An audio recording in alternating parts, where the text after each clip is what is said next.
यो सौ कैलाशनाथाख्यो देवदेवो महेश्वरा तस्या तत्कारितं वेश्म नरसिंहेन धीमता अनेन राजसिंहेन वास्तुविद्या विशारदा कारिता कैलासनाथ शिल्पया शास्त्रानुसारता कांच्या नगरे रमे कैलासनाथ प्रभुः स्थिता शिवस्य रूपमद्भुतं भक्ताना हितकारकम् पल्लवेन निर्मितं पुण्यं दिव्यशिल्पसमन्वितं यत्र दर्शनमात्रेण पापं नश्यति तत्क्षणात् कैलासाचल संकाशन देवदेवं महेश्वरम् कैलासनाथमित्या हुआ सर्वलोकनमस्कृतम्। नमस्कार दोस्तों, आप सभी का स्वागत है हमारे चैनल में।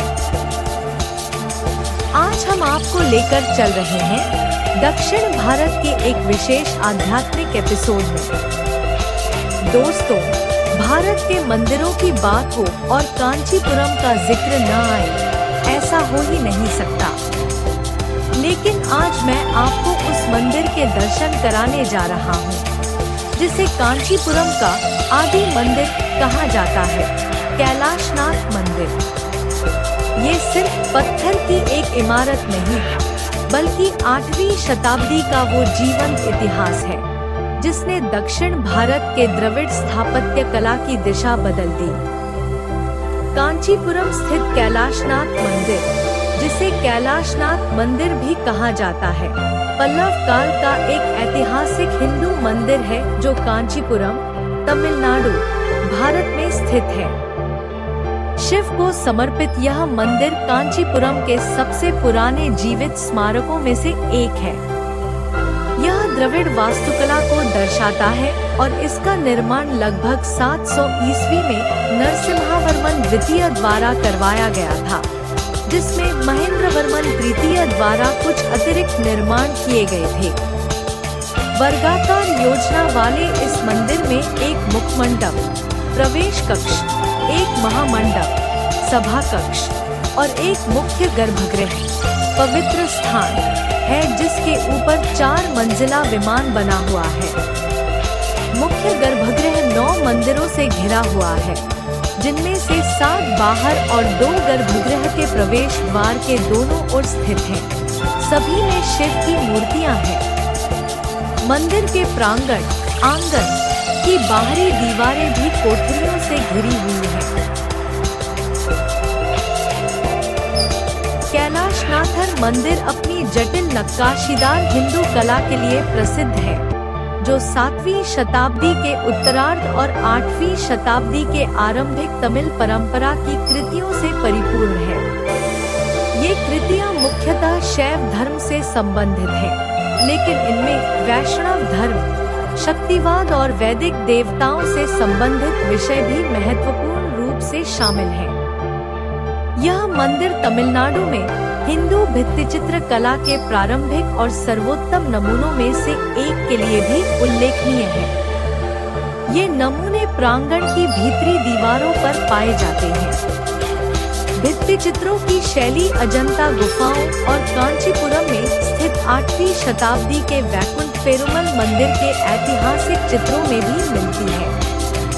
मंदिर की दीवारों पर प्राचीन लिपियों में कई शिलालेख हैं, जो क्षेत्रीय इतिहास और तमिल मंदिर परंपराओं के पुरालेखीय अध्ययन के लिए महत्वपूर्ण हैं। इस संरचना में शिव के विभिन्न रूपों को समर्पित 58 छोटे मंदिर हैं। ये मंदिर परिक्रमा मार्ग की ऊंची 4 दीवारी के भीतरी भाग में बने आलों में निर्मित है। यह मंदिर शहर के सबसे प्रमुख पर्यटक आकर्षणों में से एक है। यह मंदिर कांचीपुरम शहर के पश्चिम में स्थित है और चेन्नई से लगभग 75 किलोमीटर 47 मील दूर है। धार्मिक मान्यताओं के अनुसार सीमांकित इसका स्थान 2 कांचियों में से एक में है, शिव कांची और विष्णु कांची। कैलाशनाथ मंदिर कांचीपुरम के कई उल्लेखनीय मंदिरों में से एक है। अन्य मंदिर एकम्बरनाथ, कछापेश्वरार, कामाक्षी अम्मन, कुमारकोटम मंदिर और वरदराज पेरुमल है। कैलाशनाथ मंदिर, जिसका अर्थ है कैलाश के स्वामी, हिंदू धर्म में शिव, विष्णु, देवी, सूर्य, गणेश और कार्तिकेय की स्मार्त पूजा की परंपरा में निर्मित है। मंदिरों के निर्माण का श्रेय पल्लव वंश को दिया जाता है, जिन्होंने कांचीपुरम, जिसे कांची या शिव विष्णु कांची के नाम से भी जाना जाता है, को राजधानी बनाकर अपना राज्य स्थापित किया था, जिसे हिंदू धर्म के 7 पवित्र शहरों में से एक माना जाता है। सम्राट नरसिम्हावर्मन प्रथम के नेतृत्व में पल्लवों ने उत्तर, पश्चिम और दक्षिण में तमिल, आंध्र और कन्नड़ क्षेत्रों में अपने राज्य का विस्तार करने के बाद कांची में अपनी राजधानी कांचीपुरम का विस्तार करना शुरू किया और कई भव्य मंदिरों का निर्माण किया। 640 से 730 ईस्वी के काल की मंदिर वास्तुकला के 2 अद्वितीय नमूनों में तिरुपरमेश्वर विन्नगर, जिसे वैकुंठ पेरुमल मंदिर के नाम से भी जाना जाता है, और कैलाशनाथर मंदिर शामिल है। यह मंदिर लगभग 700 ईस्वी में बनाया गया था, जिसमें 8वीं शताब्दी में कुछ और हिस्से जोड़े गए और बाद की शताब्दियों में इसका जीर्णोद्धार किया गया। यह दक्षिण भारत में नरसिम्हावर्मन द्वितीय, राजसिम्हा, जिन्हें राजसिम्हा पल्लवेश्वरम के नाम से भी जाना जाता है, द्वारा निर्मित पहला संरचनात्मक मंदिर है। उनके पुत्र महेंद्रवर्मन तृतीय ने सामने का मुखौटा और गोपुरम, मीनार पूरा किया। इससे पहले के मंदिर या तो लकड़ी के बने होते थे या गुफाओं में या चट्टानों को काटकर बनाए जाते थे, जैसा कि महाबलीपुरम में देखा जा सकता है। कैलाशनाथ मंदिर दक्षिण भारत के अन्य समान मंदिरों के लिए एक आदर्श बन गया। स्थानीय मान्यता के अनुसार यह मंदिर युद्धों के दौरान राज्य के शासकों के लिए एक सुरक्षित आश्रय स्थल था। राजाओं द्वारा निर्मित एक गुप्त सुरंग का उपयोग भागने के मार्ग के रूप में किया जाता था और यह आज भी दिखाई देती है। ऐसा माना जाता है कि राजा चोल प्रथम 985 से 1014 ईस्वी ने इस मंदिर का दौरा किया था और बृहदीश्वर मंदिर के निर्माण के लिए इस मंदिर से प्रेरणा ली थी। वर्तमान में कांची कैलाशनाथर मंदिर का रखरखाव भारतीय पुरातत्व सर्वेक्षण द्वारा किया जाता है। यह मंदिर पल्लव वास्तुकला को उसके मूल शैलीबद्ध रूप में संरक्षित रखता है, जिसमें चोल राजवंश और विजयनगर सम्राटों द्वारा विकसित बाद की शैलियों का प्रभाव भी दिखता है। यह महाबलीपुरम की तरह पवित्र गुफाओं में निर्मित या चट्टानों को काटकर बनाई गई वास्तुकला के विपरीत पत्थर से निर्मित वास्तुकला है। ऊंचा गोपुरम, मीनार बाईं ओर है और मंदिर परिसर दाईं ओर है। मंदिर की नींव ग्रेनाइट से बनी है, जो मंदिर का भार सहन कर सकती है, जबकि नक्काशी सहित ऊपरी संरचना बलुआ पत्थर से बनी है। प्रारंभ में केवल मुख्य गर्भगृह ही था, जिसमें पिरामिडनुमा विमान और एक अलग मंडप, मुख्य हॉल था। यह मंदिर परिसर हर लिहाज से पूर्ण है, क्योंकि इसमें गर्भगृह, पवित्र स्थान, अंतराला, भीतरी घेरा, मंडप, एक ऊंची चारदीवारी और एक प्रवेश द्वार, गोपुरम मौजूद है। मंडप, जो पहले अलग था, बाद में एक अर्धमंडप, छोटा हॉल बनाकर मुख्य मंदिर का हिस्सा बना दिया गया। मंडप के स्तंभों पर पौराणिक सिंहसवारियों की आकृतियां बार-बार दिखाई देती हैं। इस संरचना की सरल रूपरेखा है, जिसके केंद्र में एक मीनार या विमान है। मुख्य गर्भगृह के ऊपर स्थित मंदिर का विमान वर्गाकार है और पिरामिडनुमा आकृति में ऊपर उठता है। मीनार में कई स्तर हैं, जो समानुपातिक रूप से ऊपर उठते हैं। इस मीनार के शीर्ष पर एक छोटा गुंबदनुमा छत है। स्तंभों पर पौराणिक जानवरों की आकृतियां, आधार पर शेर पल्लव शैली की अतिरिक्त विशेषताएं हैं।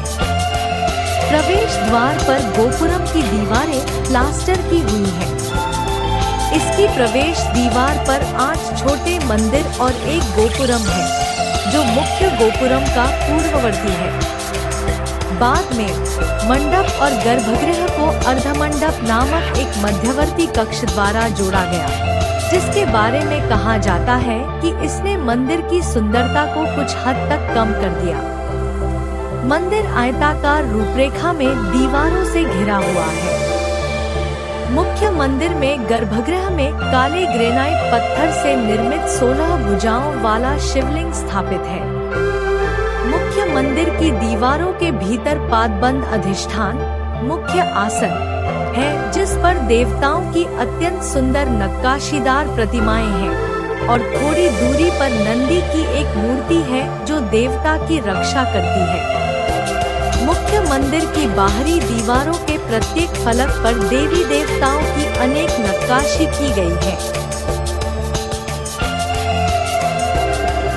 दक्षिणमुखी दीवार पर बनी मूर्ति में शिव को उमा महेश्वर अपनी पत्नी पार्वती के साथ शिव के रूप में दर्शाया गया है, जिसमें लिंगोद्भव अग्नि स्तंभ लिंग के रूप में शिव का उद्भव है, जो ब्रह्मा और विष्णु से घिरा हुआ है और निचले स्तर पर उड़ते हुए अमर है।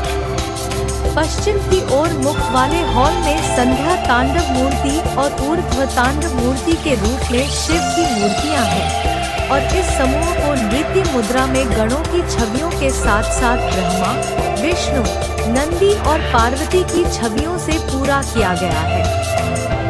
उत्तर दिशा की दीवार पर शिव की नक्काशी त्रिपुरंतक की एक रचना है, जिसके दोनों ओर 3 गण हैं। देवी दुर्गा 3 गणों के साथ है और देवियां भैरवी, कौशिकी और ज्येष्ठा है। विमान मीनार के बाहरी हिस्सों पर शिव के विभिन्न रूपों की छवियां बनी हुई हैं। भिक्षाटन, सोमस्कंद और संहार तांडव विनाशकारी नृत्य मुद्रा में।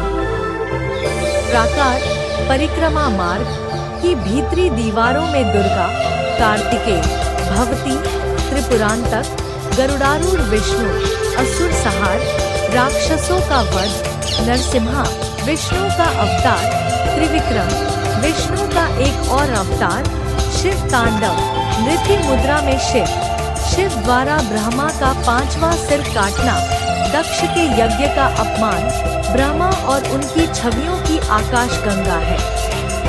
पत्नी गंगाधर ऊर्ध्व तांडव विष्णु के साथ भूदेवी और श्रीदेवी, लिंगोद्भव, भिक्षाटन, रावण और बाली आत्मलिंग चंडिकेश्वर की पूजा करते हैं।